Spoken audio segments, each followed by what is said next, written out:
ये कुंभवाणी है। अब आप निखिल कुमार से कुंभ समाचार सुनिए। दिव्य भव्य और नव्य धार्मिक सांस्कृतिक समागम महाकुंभ में औसतन 1,51,00,000 स्नानार्थियों ने हर दिन संगम में डुबकी लगाई। प्रदेश के पुलिस महानिदेशक प्रशांत कुमार ने मेला क्षेत्र में श्रद्धालुओं की सुरक्षा और सुगम आवागमन के लिए यातायात व्यवस्था की समीक्षा की। महाकुंभ में लोगों के यादगार अनुभव के लिए स्वच्छता और सफाई को विशेष महत्व और एक जिला एक उत्पाद पवेलियन में लकड़ी से बने सामान तथा अन्य हस्तशिल्प उत्पाद आकर्षण का प्रमुख केंद्र बने। महाकुंभ में पावन धरती संगम पर आस्था का जन सैलाब उमड़ा हुआ है। प्रमुख स्नान पर्व के ना होते हुए भी लाखों श्रद्धालु संगम में आस्था की डुबकी लगाने के लिए निरंतर आ रहे हैं। अपर मेला अधिकारी महाकुंभ विवेक चतुर्वेदी ने बताया कि आज दोपहर तक 75 लाख से अधिक श्रद्धालुओं ने आस्था की डुबकी लगाई। सुरक्षा के मद्देनजर सभी स्नान घाटों पर बचाव और राहत दल, जल पुलिस तथा गोताखोर लगातार निगरानी में लगे हुए हैं। अब तक 53 करोड़ से अधिक श्रद्धालु स्नान कर चुके हैं। जानकारी के लिए हमारे साथ है प्रवीण मिश्र। प्रवीण, इस समय मेला क्षेत्र की स्थिति किस तरह की है? बिल्कुल निखिल, अगर हम कुंभ मेला क्षेत्र की हम बात करें तो जो पूरा संपूर्ण कुंभ मेला क्षेत्र है श्रद्धालुओं के तो जो उनके सैलाब से पूरा पटा हुआ है। जिस तरफ से देखिए श्रद्धालुओं की भीड़ संगम क्षेत्र की ओर बढ़ रही है। प्रमुख स्नान पर्व भी बीत चुके हैं, लेकिन जो यहाँ के प्रति जो लोग की आस्था है, उल्लास है, वो अभी भी देखने को मिल रहा है। अभी तक जो है 90 लाख से अधिक श्रद्धालुओं ने पवित्र त्रिवेणी में डुबकी लगाई है। प्रशासन को अनुमान है कि ये आंकड़ा जो है दिन भर में 1 करोड़ के ऊपर फिर जाएगा। आपको बता दूं कि आज महाकुंभ मेला क्षेत्र में पश्चिम बंगाल के राज्यपाल सीवी आनंद बोस ने भी यहाँ पर पहुंचे और आस्था की डुबकी लगाई। इस अवसर पर उन्होंने कहा कि जो ये भारत का जो सनातन संस्कृति, जो आध्यात्मिक परंपरा का एक अद्वितीय उदाहरण है, जो संपूर्ण विश्व के लिए एक बड़ा मंच भी है। और इसको लेकर के बता दूं कि जो आज अलग अलग केंद्रीय मंत्री भी पहुंच रहे हैं, अलग अलग राज्यों के राज्यपाल भी पहुंच रहे हैं। सेक्टर 7 में एक महत्वपूर्ण कार्यक्रम आयोजित हो जा रहा है नमस्ते स्कीम को लेकर के। केंद्रीय मंत्री BL वर्मा जी यहाँ पर मौजूद होंगे और यहाँ पे जो स्वच्छता कर्मी हैं, जो खासकर जो सेफ्टी टैंक और इस में काम करते हैं, ऐसे लोगों को PP किट देंगे, उनको आयुष्मान कार्ड सौंपेंगे, साथ ही साथ जो दिव्यांग हैं उनको अन्य तरह के उपकरण भी प्रदान करेंगे। निखिल, धन्यवाद।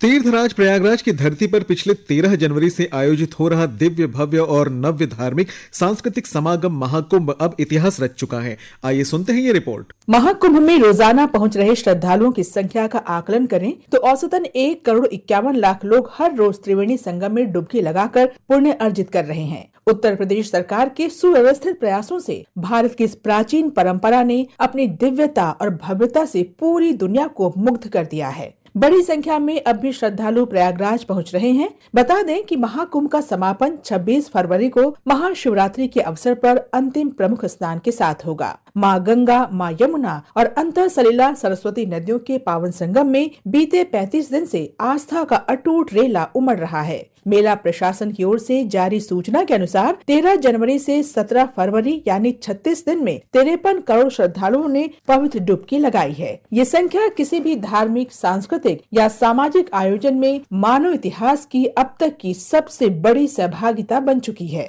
इस विराट समागम का अंदाजा इसी से लगाया जा सकता है कि दुनिया में केवल भारत और चीन की जनसंख्या ही यहाँ आने वाले लोगों की संख्या से अधिक है। कुंभवाणी के लिए कनकलता।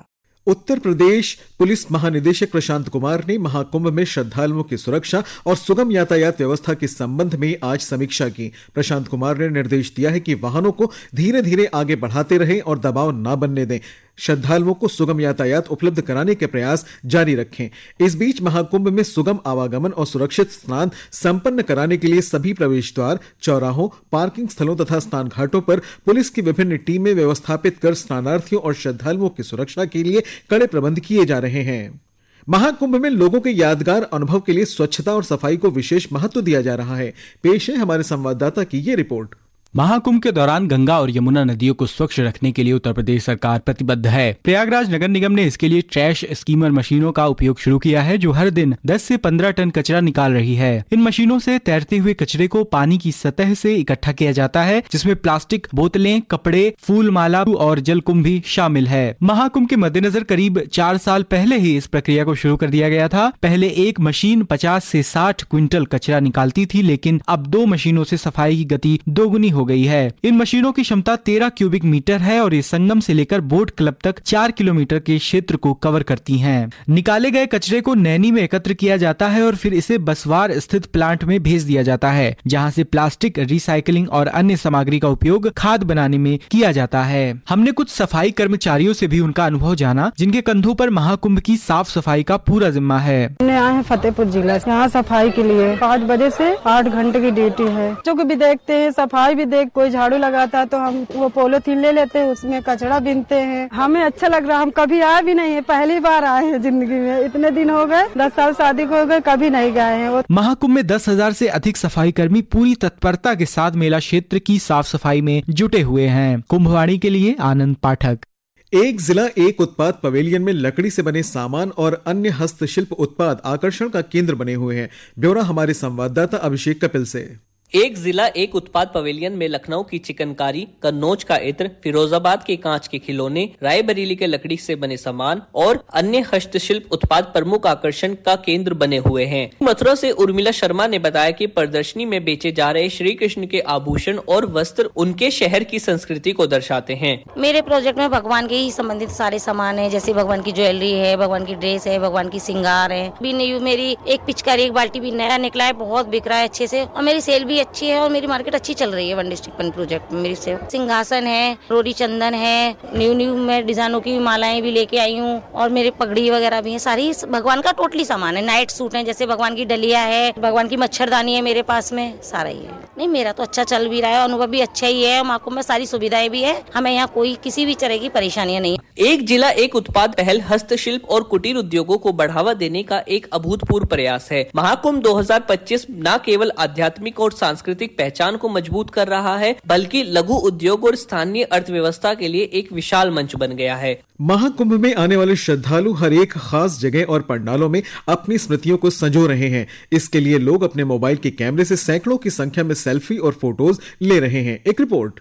मुख्यमंत्री योगी आदित्यनाथ के निर्देश पर राजधानी के महत्वपूर्ण चौराहों और रेलवे स्टेशनों पर भव्य महाकुंभ सेल्फी पॉइंट का निर्माण किया गया है। श्रद्धालुओं के साथ साथ विदेशी पर्यटकों में भी सेल्फी पॉइंट को लेकर काफी उत्साह है। इस बारे में और अधिक जानकारी दे रहे हैं वरिष्ठ पत्रकार और इलाहाबाद विश्वविद्यालय के सेंटर ऑफ मीडिया स्टडीज के पाठ्यक्रम समन्वयक डॉक्टर धनंजय चोपड़ा। यह पहली बार हो रहा है कि करोड़ों लोग अपने स्मार्टफोन से इस महाकुंभ की आभा को दर्ज ही नहीं रहे हैं, बल्कि पूरी दुनिया में प्रसारित कर रहे हैं। यह पहली बार है जब करोड़ों कैमरे एक साथ चमक रहे हैं और हमारी चमकती दमकती संस्कृति को पूरी दुनिया के सामने प्रस्तुत कर रहे हैं। श्रद्धा, आस्था और भक्ति के महाकुंभ में आए तीर्थ यात्रियों के बीच सोशल मीडिया को लेकर भी जबरदस्त उत्साह है। सोशल मीडिया प्लेटफॉर्म्स पर अपनी महाकुंभ की यात्रा प्रदर्शित करने के लिए श्रद्धालुओं को जल जीवन मिशन के स्वच्छ सुजल गांव प्रदर्शनी में बना सेल्फी पॉइंट खूब भा रहा है। सेल्फी जोन पर प्रधानमंत्री नरेंद्र मोदी और मुख्यमंत्री योगी आदित्यनाथ की फोटो भी लगाई गई है। 3D स्वरूप में लगाई गई इस आकृति को सेल्फी जोन के रूप में स्थापित किया गया है। लोगों को आकर्षित करने के लिए सेल्फी पॉइंट्स पर लाइटें भी लगाई गई हैं। जो गांव के लोग हैं उनके पास अगर बड़ा फोन नहीं है तो वो कीपैड वाले फोन से ही सेल्फी ले रहे हैं। जो सेल्फी पॉइंट्स पे मोदी जी और योगी जी की जो फोटो लगी हुई है, जो डिजिटली फोटो है जिसपे लाइट्स वगैरह पड़ रही हैं, गांव से आने वाले लोगों के लिए कौतूहल का विषय बना हुआ है। जो लोगो है महाकुंभ का वो लोगों को बहुत पसंद आया। कुंभवाणी के लिए आकर्षिता सिंह। लोक गायिका मालिनी अवस्थी ने महाकुंभ में आने वाले श्रद्धालुओं से धैर्य रखने की अपील की है। तीर्थ में आए तो ढेर सारी विनम्रता और बहुत सारा धीरज लेकर के आए। जब गर्मी की छुट्टियों में शिमला में, मसूरी में, यहाँ तक कि केदारनाथ में ट्रैफिक जाम लगने लगता है, तो ये तो 12 वर्ष में पड़ने वाला अमृत कुंभ है, जिसमें अमृत की बूंद स्नान, दान और ज्ञान के पर्व का साक्षी बनने का सौभाग्य विश्व में हर सनातनी के हृदय में है।